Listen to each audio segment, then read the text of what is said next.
লাখ লাখ মহিলাৰ বাবে এই মুহূৰ্তত বিৰাটে ভাল খবৰ কাৰণ এটা অত্যন্ত জৰুৰী খবৰ ৰাজ্যৰ মুখ্যমন্ত্ৰী হিমন্ত বিশ্ব শৰ্মাৰ ফালৰ পৰা এই মুহূৰ্তত দিয়া হৈছে যে লাখপতি বাইদেউক লৈ বৃহৎ ঘোষণা কৰা হৈছে এই মুহূৰ্তত মুখ্যমন্ত্ৰী হিমন্ত বিশ্ব শৰ্মাৰ ফালৰ পৰা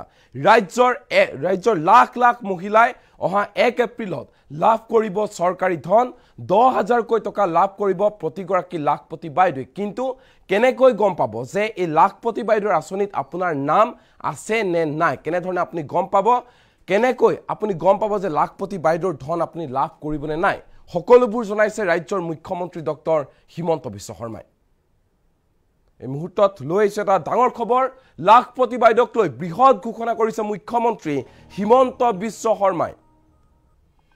1 এপ্ৰিলত ৰাজ্যৰ লাখ লাখ মহিলাই পাব চৰকাৰী ধন ৰাজ্যৰ লাখ লাখ মহিলাক দিয়া হ'ব চৰকাৰী ধন অহা 1 এপ্ৰিলত চৰকাৰৰ 10,000 টকা সোমাব লাখ লাখ মহিলাৰ বেংক একাউণ্টত বিহালী সমষ্টিৰ পৰা 1 এপ্ৰিলত বিতৰণ কৰিব মহিলাসকলক 10,000 কোটি টকা ৰাজ্যৰ লাখ লাখ মহিলাই লাভ কৰিব 10,000 কোটি টকা বিহালীৰ পিছতে ৰাজ্যৰ 126টা সমষ্টিতে বিতৰণ কৰা হ'ব এই ধনৰাশি মহিলা উদ্যমিতা আঁচনিৰ হিতাধিকাৰীসকলৰ নাম অহা 1 এপ্ৰিলত ঘোষণা কৰিব হিমন্ত বিশ্ব শৰ্মা চৰকাৰে আৰু ফোন যোগে মহিলাসকলক জনাব হিতাধিকাৰীৰ তালিকাত নাম অন্তৰ্ভুক্তিৰ কথা আপোনাৰ যদি নাম আছে তেনেহলে আপোনাক ফোন কৰি জনাই দিয়া হ'ব 10,000 টকা ভালদৰে ব্যৱহাৰ কৰাৰ পাছতে চৰকাৰে আৰু 25,000 কোটি টকা দিব মহিলাসকলক আৰু এনে ধৰণে বৃহৎ ঘোষণা কৰা হৈছে লাখপতি বাইদেউক লৈ মুখ্যমন্ত্ৰী হিমন্ত বিশ্ব শৰ্মাৰ ফালৰ পৰা অহা 1 এপ্ৰিলত ৰাজ্যৰ লাখ লাখ মহিলাৰ বেংক একাউণ্টত সোমাব 10,000 কোটি টকা কেনেকৈ গম পাব আপুনি লাখপতি বাইদেউৰ আঁচনিত আপোনাৰ নাম আছে নে নাই সেই কথা আপোনাক জনাই দিব হিমন্ত বিশ্ব শৰ্মা চৰকাৰে আপোনাক ফোন কৰা হ'ব যে লাখপতি বাইদেউৰ আঁচনিত আপোনাৰ নাম আছে আৰু ইয়াৰ লগে লগে আপোনাৰ বেংক একাউণ্টত আপুনি 10,000 টকা লাভ কৰিব কোনো বঞ্চিত নহয় কোনো দালালৰ প্ৰয়োজন নহয় আপুনি লাভ কৰিব 10,000 কোটি টকা আপুনি যদি যোগ্য বিবেচিত হৈছে তেনেহলে আপোনাক 10,000 টকাৰ পৰা কোনেও বঞ্চিত কৰিব নোৱাৰে পুনে আপোনাৰ বেংক একাউণ্টত সোমাব 10,000 কোটি টকা 1 এপ্ৰিলত ৰাজ্যৰ লাখ লাখ মহিলাৰ বেংক একাউণ্টত সোমাব 10,000 কোটি টকা বৃহৎ ঘোষণা কৰিছে ৰাজ্যৰ মুখ্যমন্ত্ৰী ডক্টৰ হিমন্ত বিশ্ব শৰ্মাই আৰু ইয়াৰ সমান্তৰালকৈ হিমন্ত বিশ্ব শৰ্মাৰ এই ঘোষণাৰ পিছতে এতিয়া আনন্দিত হৈ পৰিছে ৰাজ্যৰ লাখ লাখ মহিলা মন্তব্য আছে হিমন্ত বিশ্ব শৰ্মাৰ এই মন্তব্য শুনাই ল'ব বিচাৰিছো বেসিক্যালি যে আমাৰ সেলফ হেল্প গ্ৰুপত যিসকল মহিলা আছে তেওঁলোকে বেংকৰ পৰা লোন পায় এজ এ গ্ৰুপ হিচাপে যে 10 গৰাকী মহিলাৰ মাজত তেওঁলোকে লোন পায় আৰু 10 গৰাকীয়ে যদি বেংকৰ লগত এগৰাকীৰো যদি কিবা লেনদেন বেয়া থাকে গোটেই গ্ৰুপটোৱে লোন নাপায় আৰু লোন পালেও গ্ৰুপটোৰ ভিতৰত লোন পায় গতিকে ম্যাক্সিমাম সামূহিক কাম কৰিব লাগে ব্যক্তিগত কাম কৰিব নোৱাৰে সেইকাৰণে আমি দুটা লক্ষ্য কৰিছিলো যে আত্মসহায়ক গোটৰ আন্দোলনটো অসমত যথেষ্ট পুৰণা 36 লাখ মহিলা সংগঠিত হ'ল এতিয়া তেওঁলোকৰ আমি সামূহিক কাম আৰু ব্যক্তিগত প্ৰয়াস আমি দুইটাকে সমান্তৰালভাৱে লৈ যাব খুজিছো তেওঁলোকৰ এটা চেনেল ওপেন হৈ আছে যে বেংকৰ পৰা তেওঁলোকে সামূহিকভাৱে লোন ল'ব পাৰে কিন্তু কোনোবাই ব্যক্তিগতভাৱেও কিবা কৰিব খোজে তেওঁলোকৰ কাৰণে আমি এখন আঁচনি নিৰ্মাণ কৰিছিলো মহিলা মুখ্যমন্ত্ৰী মহিলা উদ্যমিতা আঁচনি আৰু মই ক'ব পাৰো সাবজেক্টটো কাৰেকশ্যন এটা লেটাৰ ডেট কোনোবাই যদি মোৰ ভাবিব পাৰে যে মোৰ ক্লেইমটোত ভুল আছে this is one of the biggest empowerment scheme মহিলাক এম্পাৱাৰ কৰাৰ এইখনে আটাইতকৈ biggest scheme in our country ইয়াত কি হ'ব আমি আত্মসহায়ক গোটৰ মহিলাসকলক গ্ৰুপ বুলি পইচা নিদিও আমি ইন্ডিভিজুৱেল দিম তাৰমানে 10 গৰাকী মেম্বাৰ থাকিলে 10 গৰাকীকে আমি ইন্ডিভিজুৱেলি প্ৰথমবাৰ আমি 10,000 টকা দিম 10,000 টকাটোৰ উপযুক্ত ব্যৱহাৰ যেতিয়া তেওঁলোকে কৰিব পাৰে দ্বিতীয়বাৰ আমি তেওঁলোকক 25,000 টকা দিম তাৰে 12,500 চৰকাৰে দিব 12,500 বেংকৰ পৰা আমি লৈ দিয়াৰ ব্যৱস্থা কৰিম, য'ত নেকি ক্ৰেডিট গ্যাৰেণ্টি স্কিম চৰকাৰে কৰিব যাতে বেংকৰো ক্ষতি নহয়। আৰু থাৰ্ড ইয়াৰত আমি তেওঁলোকক 50,000 টকালৈকে লৈ যাব খোজো। 10, 25, 50 টোটেলি 85,000 rupeesলৈকে তেওঁলোকক আমি লৈ যাব পাৰোঁ। এতিয়া কথা হ'ল যে আমাৰ 36 লাখ মেম্বাৰ আছে, আমি 36 লাখকে দিম নেকি? প্ৰথম কথা, ইয়াত আমি এটা নিয়ম কৰিছিলোঁ যে যদি সাধাৰণ মহিলা হয় তেতিয়াহ'লে এই স্কিমটো তাৰ কাৰণেহে মুকলি যাৰ সন্তান 3টাতকৈ বেছি নহয়। যদি ST,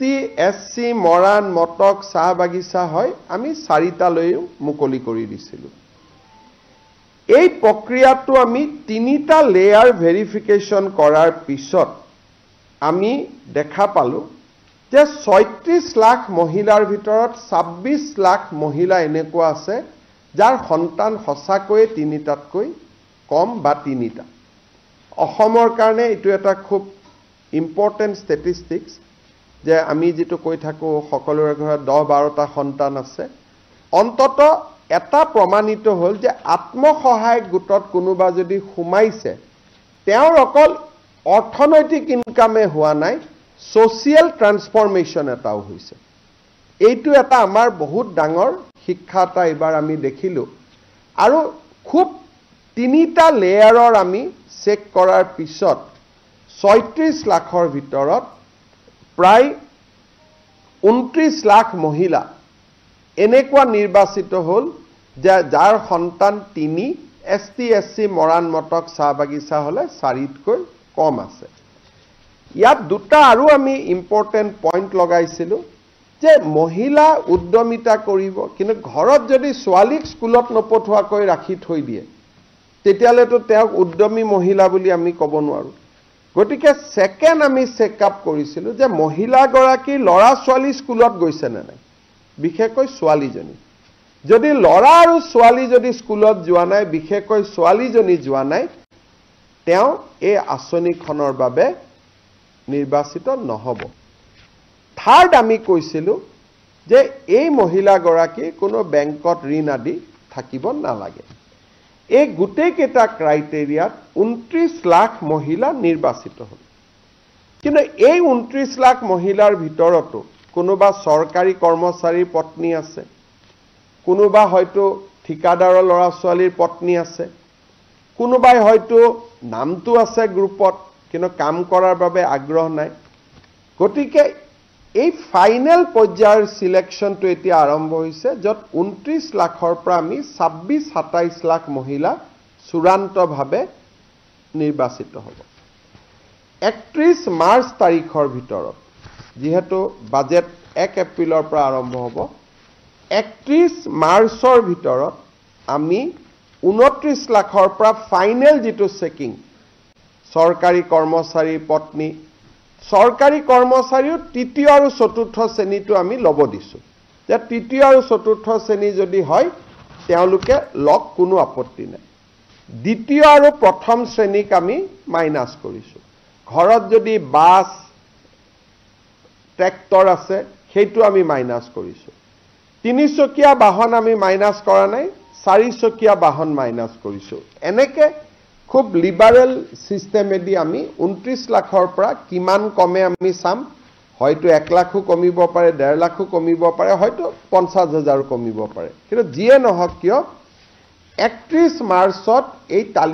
তালিকাখন আমি সমাপ্ত কৰিম, ফাইনেলি আমি আপলোড কৰিম যে এইখনে হিতাধিকাৰীৰ তালিকা। 31 মাৰ্চটো খালি যাব, আমিও ব্যস্ত থাকিম। 1 এপ্ৰিল তাৰিখৰ পৰা নতুন বাজেট আৰম্ভ হ'ব।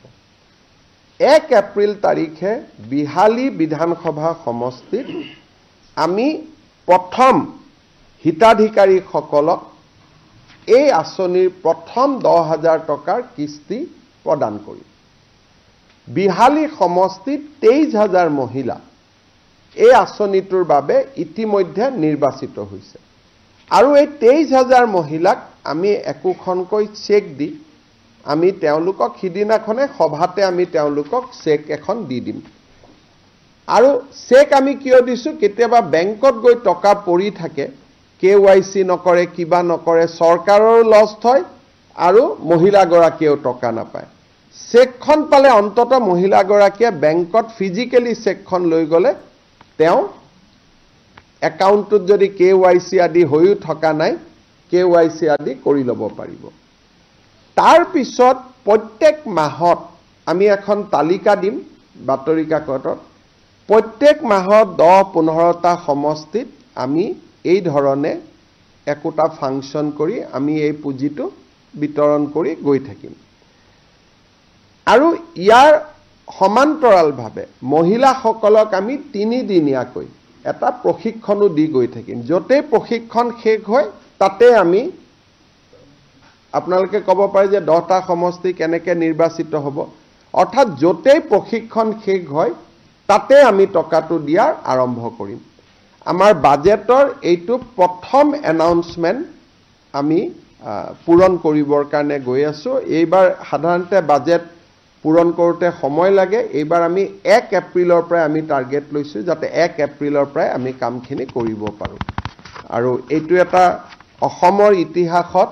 অৰুণোদয়ৰ পিছত ওমেন এম্পাৱাৰমেন্টৰ এইটো আটাইতকৈ ডাঙৰ স্কিম কাৰণ এই স্কিমটোত নগৰৰ এতিয়া মই গাঁৱৰ সংখ্যাটো কলো কিন্তু নগৰৰ মহিলাসকলো ইয়াত আছে ৩,২০০ কোটি টকা ৰাজ্য চৰকাৰে এইবাৰ এই আঁচনিটোত খৰচ কৰিব মুখ্যমন্ত্ৰী মহিলা উদ্যমিতা আঁচনি আপোনালোকৰ যদি কিবা খুধিবলগীয়া আছে গোটেই 3